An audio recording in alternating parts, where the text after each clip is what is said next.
هنعمل مع بعض النهارده يا بنات. الصينيه دي جامده جدا، صينيه للغدا النهارده بتاعنا. حاجه كده جميله وسهله ومن غير اي تكلفه. حاجات كده كانت فاضله عندي وانا ما كنتش عارفه اعمل ايه غدا النهارده، فطلعت الكلام ده كله وعملناه في الصينيه دي. ان شاء الله يعجبكم وتبقى سهله وبسيطه وخفيفه عليكم. تعالوا معايا كده نشوف هنعمل ازاي الصينيه الجامده دي للغدا النهارده ومن غير اي تكلفه. حاجات كلها موجوده عندنا باقيه النهارده. ايه قبل ما ندخل نشوف الفيديو بتاعنا، حبايب قلبي اللي معايا متنسوش في الشير واللايك، وحبايب قلبي اللي اول مره يشوفوني ما ينسوش يفعلوا الجرس عشان يوصل لهم كل جديد. تعالوا معايا كده نشوف عملنا الصينيه الجامده دي ازاي، وازاي سهله قوي قوي قوي وبسيطه وما خدتش اي وقت معانا. يلا بينا نشوف هنعملها ازاي مع بعض. السلام عليكم ورحمه الله وبركاته. ازيكم يا حبايب قلبي؟ يا رب تكونوا بخير النهارده وكويسين. ربنا يطمنا عليكم يا رب، وجمعه مباركه علينا وعليكم، امين يا رب العالمين.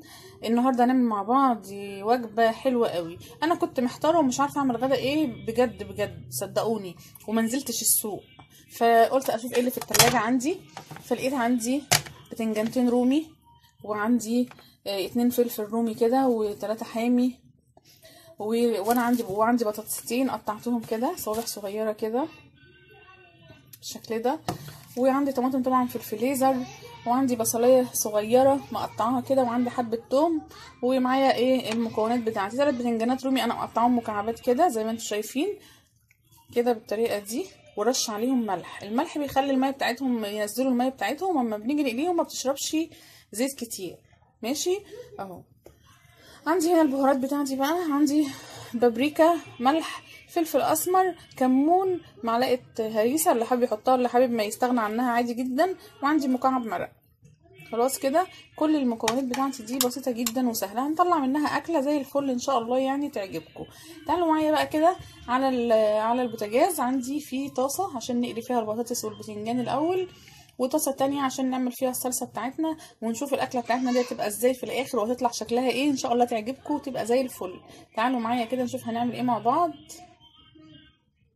ادي بنات الطاسه بتاعتي. انا اول حاجه هعملها البطاطس، وهنا في شويه زيت ما تكتريش علشان كده كده البتنجان هيبقى فيه برده زيت. وهنا اول حاجه هنزل بيها البصلايه الصغيره بتاعتنا دي،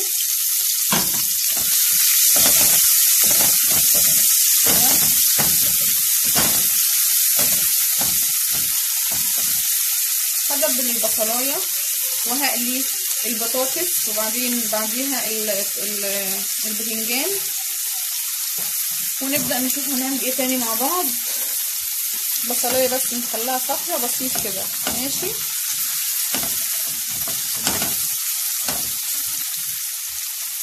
ادي يا بناتي البصلايه بتاعتي شايفين اصفرت كده بسيط كده رايقه قوي كده. هروح حاطه الثوم بتاعي.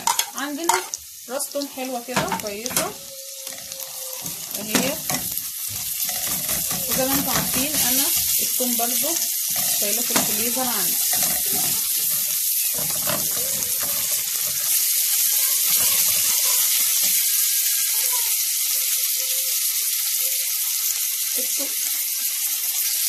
الثومه بدات ريحتها تطلع هي، بس نديها تخميره كده خفيفه برضو، وهننزل بالطماطم. بس انا معلش هغسل برضو الطماطم على انزل الطماطم كده. هنزل الطماطم بقى على طول.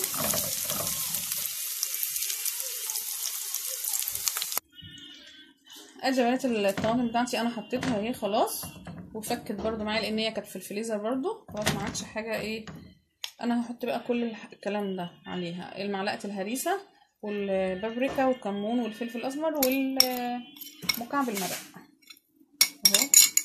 احط كل الكلام ده عليها بس، وهسيب الطماطم بتاعتي تتسبك تسبيكه كويسه كده، ونرجع لكم تاني نشوف هنعمل ايه مع بعض، ونشوف هنحط الفراخ ازاي، والاكله دي هتبقى جامده قوي ازاي. استنوني ما تروحوش في اي حته على قبل ما اخلص قليه البتنجان كمان وارجع لكم تاني. يا بنات انا خلصت البتنجان والبطاطس خلاص، وادي الصلصه بتاعتي خلاص بدات تتسبك اهي. هنعمل ايه بقى وهي بتكمل تسبيكها كده؟ هنحط صدر الفرخه بتاعنا ده كده في الصلصه دي. ماشي اهو، يغلوا كده غلوه مع بعض، لان طبعا صدر الفرخه بتاعنا اصلا مسلوق، اهو ياكلوا كده مع بعض ويكملوا، وبعدين نبدأ نرص الطاجن بتاعنا وندخله بقى الفرن ونشوف هنعمله ازاي كده، ونحط ايه على وشه. يا ترى نحط ايه على وشه؟ ان شاء الله هيعجبكم باذن الله. هنبدأ بقى يا بنات نرص الطاجن بتاعنا عشان ندخله الفرن. ماشي، نبدأ نحط البتنجان كده. انا حاولي تخلي البتنجان رايق شويه في القليه يعني، علشان لسه هيدخل الفرن. زي ما انتم شايفين كده انا مخليه لونه فاتح مش غامق كده، زي ما انتم شايفين كده.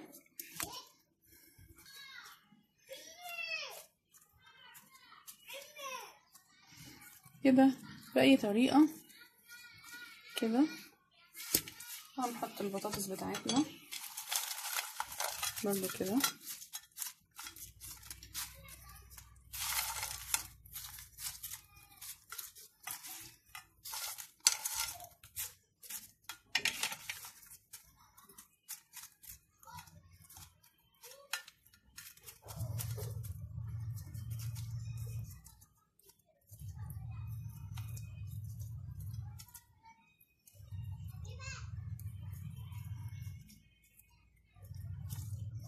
كده زي ما انتم شايفين. يا رب الطاجن بتاعي النهارده يعجبكم، يبقى عند حسن ظنكم ان شاء الله يا رب باذن الله. ماشي كده.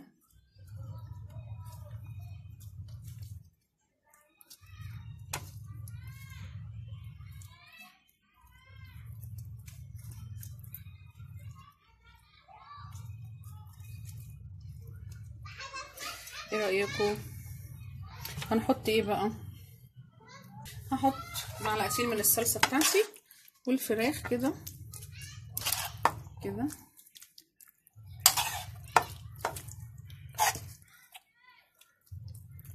كده. الصينيه دي تبقى حلوه قوي صدقوني، جامده بجد. جربوها كده وان شاء الله هتعجبكم جدا جدا. عندي كام شريحه جبنه شيدر. هنعمل ايه بقى فيهم؟ هنحطهم على وش الصينيه بتاعتنا وهي داخله الفرن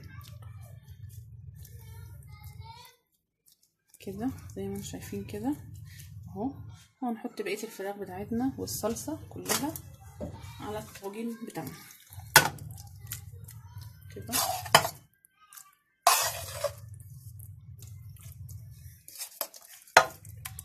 كده.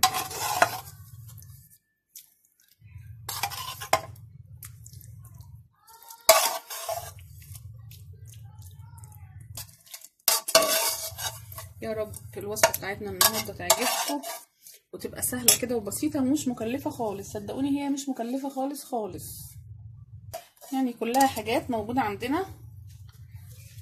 مجبناش نشيل كل الكلام ده. ونبدا نظبط الطاجن بتاعنا كده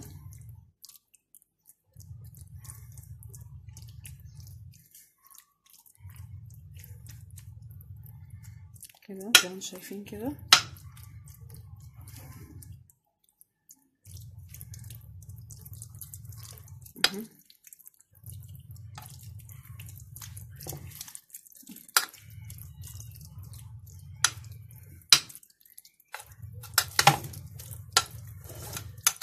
الطاجن بتاعنا اهو هيبقى جامد جدا جدا جدا. اعملوه بس وقولوا لي ايه رايكم، ان شاء الله تشكروني عليه باذن الله يا رب. اهو الطاجن بتاعنا بالشكل ده. هنا كام شريحه جبنه شيدر كده نحطهم على وش الطاجن ده كده، هيديله لون وطعم حلو جدا جدا ان شاء الله يا رب. وادي الطاجن بتاعي يا بنات، هدخله الفرن وارجع لكم تاني واوريكم النتيجه ان شاء الله. يبقى طاجن جامد جدا النهارده ويبقى عند حسن ظنكم. استنوني ما تروحوش في اي حته، هرجع لكم تاني. وادي يا بنات الصينيه بتاعتي بعد ما طلعت من الفرن. شايفين جمالها؟ حاجه كده زي الفل صدقوني، جامده جدا. حلوه قوي، بالهنا والشفا يا رب للي هياكلوها. وده غدانا النهارده، يا رب يكون عجبكم ويكون خفيف عليكم. لو كان فيديو النهارده عجبكم متنسونيش في الشير واللايك، واشوفكم ان شاء الله في فيديو جديد، والسلام عليكم ورحمه الله وبركاته.